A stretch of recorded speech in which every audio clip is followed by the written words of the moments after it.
Hi, everyone. Welcome to Dr. MC's Self-Care Cabaret podcast. I'm Teresa Melito-Conners, a doctoral level educational administrator and mental health practitioner focused on helping you, our world's helpers. So I got to tell you, a couple weeks ago, I had the first dance break with Dr. MC. If you've been following me on social media or signed up for my email newsletter, you probably saw that I was hosting this event. So what is this? Dance break is really a selfish way to have accountability for myself. So I can enjoy more movement in my life. I've noticed that I haven't been moving as much as I would like. So I decided time to create an opportunity to move more and bring other people along with me. It was so much fun. It's only 30 minutes. It's virtual and it's going to be pop-up style, meaning that I can't necessarily commit to, every Thursday at 4 p.m., but I will, give as much notice as I can, and they'll be pop up when I can host them. I'm hoping to be able to do one every week or every other week. They're also free to join. Donations are accepted, and they are for all bodies. Every body I want to join me. So if you need a modification, maybe you just want to sit in a chair and kind of dance along, awesome. Maybe you only want to do 10 minutes or just the warm up or just the cool down, whatever it is, come on in. I want this to be a really accessible space for folks and a comfortable, safe space. And I just want to get back into my body and feel good moving. So I hope you'll join me with that. The first one was super fun and I'm looking forward to more. So, as you may have heard by now, we're mixing it up for the next few episodes as we head back into a new school year.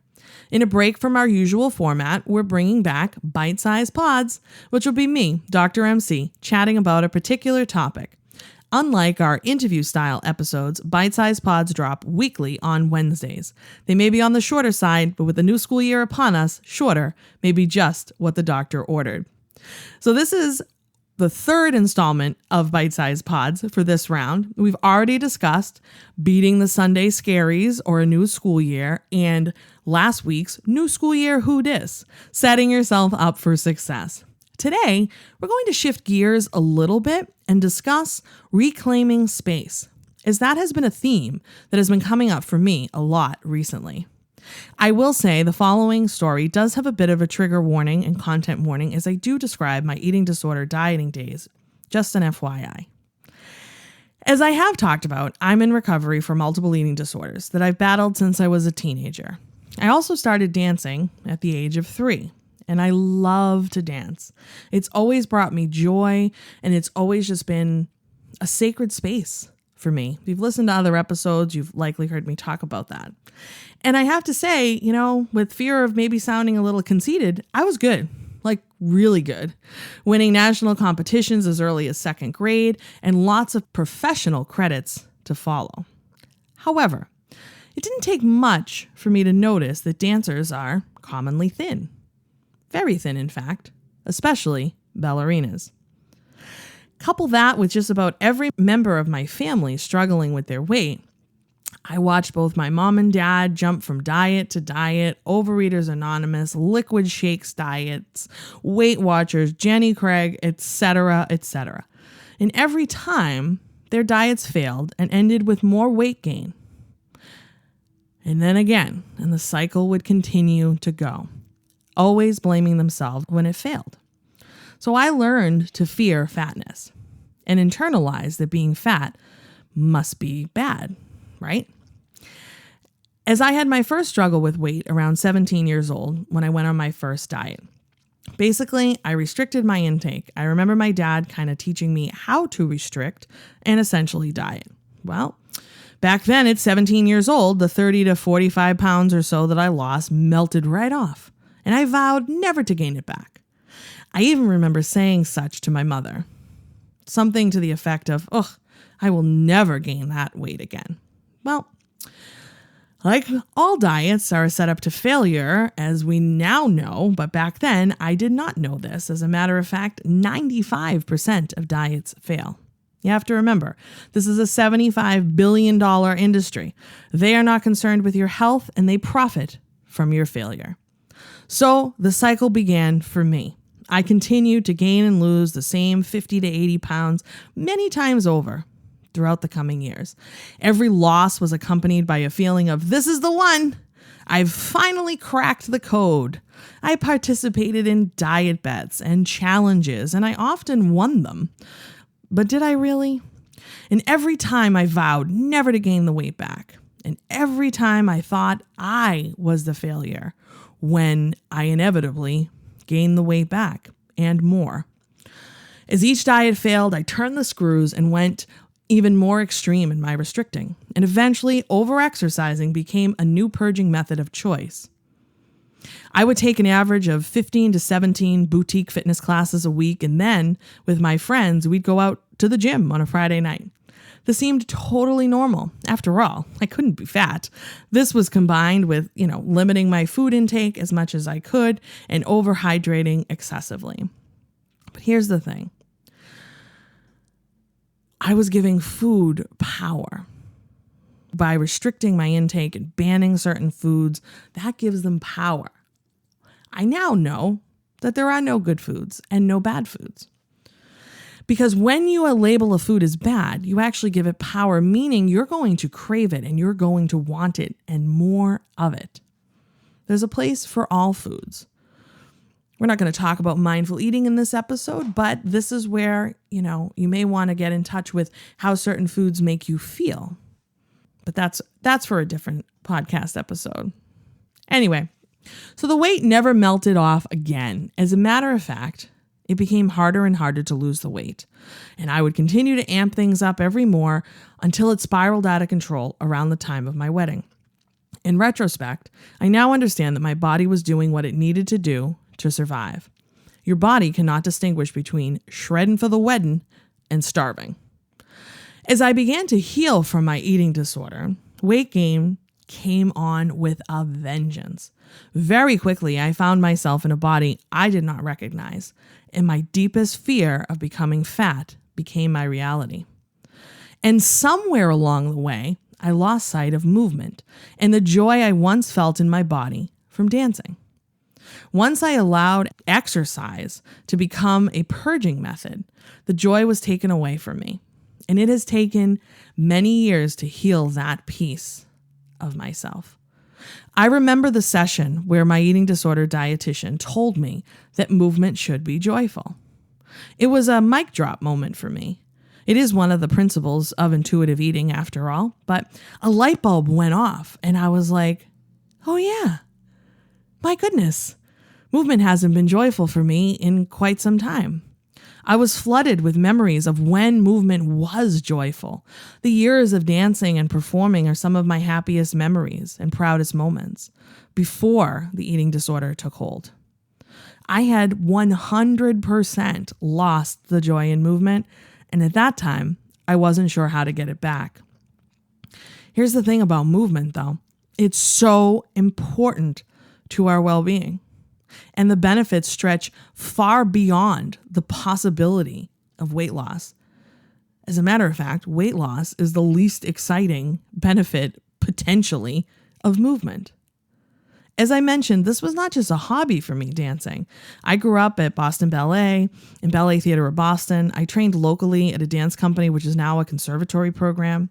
I've danced with some of the world's best dancers and choreographers in New York and in Boston, yet I still allowed it to be taken from me. Thanks a lot, diet culture. And I even remembered being at Boston Ballet for class back in 1997 when the news of Heidi Gunther's death broke. There were news cameras everywhere and chaos in the air. I was 14 years old. Heidi was an incredibly talented young ballerina who was told she needed to lose a few pounds. She recognized that the better roles were going to the skinnier girls. Mind you, she was extremely thin. She died of cardiac arrest at the age of 22. Her heart issue was likely caused by her eating disorder, which I believe was never diagnosed. Her death sparked some performative measures to be taken by the industry, but let's be real, not much has changed. I never forgot her story, and I still remember learning that her cause of death was really a fear of fatness or fear of gaining any weight, and just how terrible that was. 3 short years from that moment, I would start my first diet. I internalized an understanding that if I wanted to be a dancer, I would need to be thin. I also noticed that parts were going to skinnier girls regardless of their talent or stage presence. This trend would continue beyond the ballet world and into my next venture, which was musical theater. It's easy to connect the thoughts of how I lost the joy in something that was so joyful for me, but not anymore. This summer, I have felt a profound pull back to dance and ballet, a desire to move my body again to the beautiful music and stretch and twirl and feel that joy again. Yes, I have moved my body, of course, over the years, but hasn't been intentional. This time it feels intentional, and it feels like I'm reclaiming this space for myself. Call it inner child work, call it part of my healing, but this is happening. Maybe I'm doing it for the little 14-year-old me standing in the lobby of Boston Ballet as the news of Heidi's death broke, confused and scared, as reporters and news cameras bustled about. Maybe I'm doing it for all the little girls who have ever felt their body was a burden. So as I'm entering the next decade in my life, I know one thing's for sure. I'm dancing for me, and my body is beautiful, strong, and capable. I even went as far as to buy pointe shoes again, as you may have seen on Instagram. I danced on pointe for years. The shoes have arrived, but I know I need a little time to build myself back up to being able to do much on them. But even just having them in my presence feels like a small victory and a leveling up in my healing. My body has been getting used to doing some of these exercises again. My ballet bar is getting some use again, and it just feels good. I had found myself saying things like, I hope I can do pointe again someday, or wouldn't it be nice if I did X? What am I waiting for? The someday is now. So I hope you'll join me in considering what space you need to reclaim for yourself and how you can invite that back into your life and what areas still need healing. I'm redefining what being a ballerina and dancer looks like for me, and who knows, maybe I'll inspire some others along the way. But at the end of the day, I'm doing it for me, and so far, it feels pretty darn great. So you may be listening to this episode and thinking that you'd like to reclaim joyful movement for yourself. After all, it is one of the 10 domains of self-care, and it's not uncommon for folks to have complicated relationships with movement and exercise for a variety of reasons. Perhaps your story is different than mine, or maybe aspects of that resonate with your journey as well. Maybe you have residual fears from high school PE class, or just a misconception that exercise must be hard and grueling to count, whatever that even means.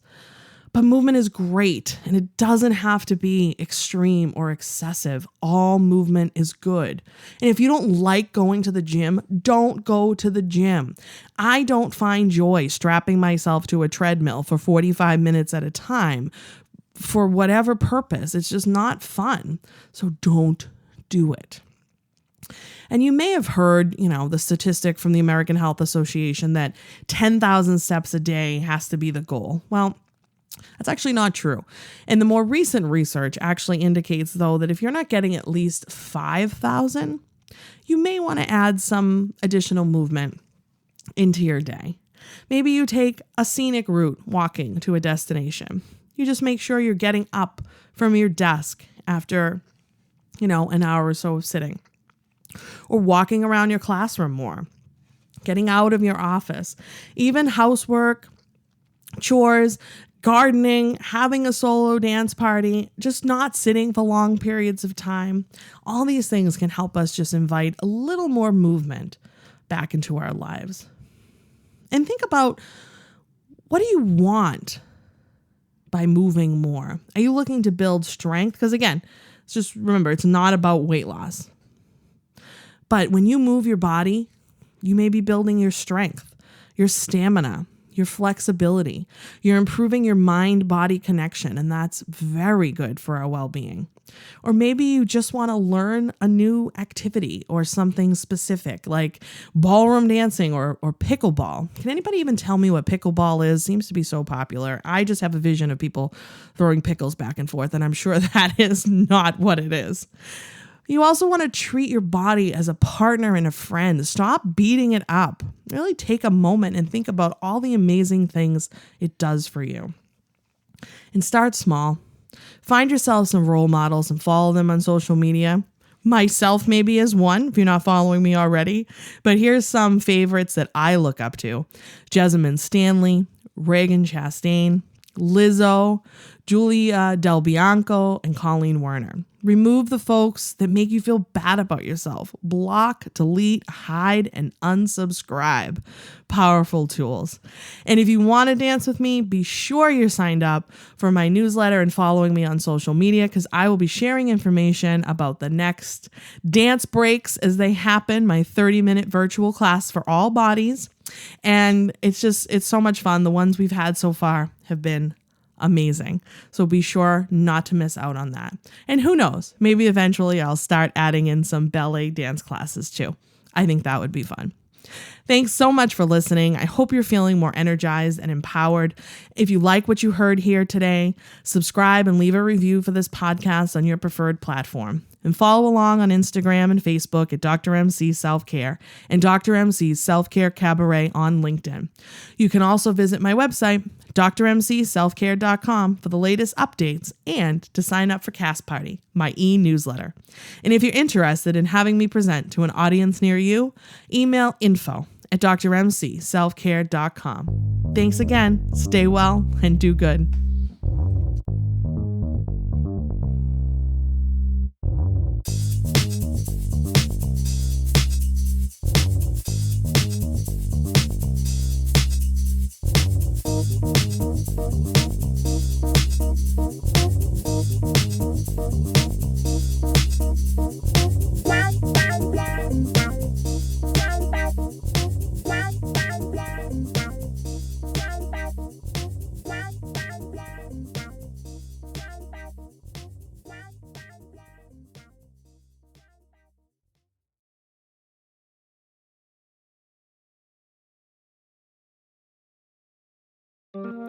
Did you hear the news about our exciting new offering from the Self-Care Cabaret? We're calling it Talkback. If you're familiar with the theater space, you may have participated in a talkback before. After a performance, the cast and crew will come back on stage to chat with the audience and answer questions. Think of it as a casual, guided discussion. Inspired by this and by popular interest, we've come up with a talkback for the Self-Care Cabaret podcast. Groups will listen to a podcast episode or two of their choosing, then I'll come and lead your discussion either in person or virtually of those episodes, expanding on the big ideas. It's a great option for groups looking for short, impactful professional development, or smaller teams looking to get an introduction to self-care and well-being. We have done a few of these so far, and let me say, they have been so much fun. So if you're interested in bringing a talkback to your group or organization, email podcast@drmcselfcare.com.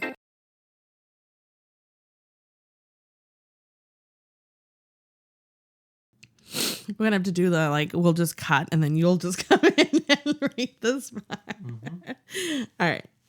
Okay. Make me laugh. You're not making me laugh. I got nothing funny. All right, I'm sorry.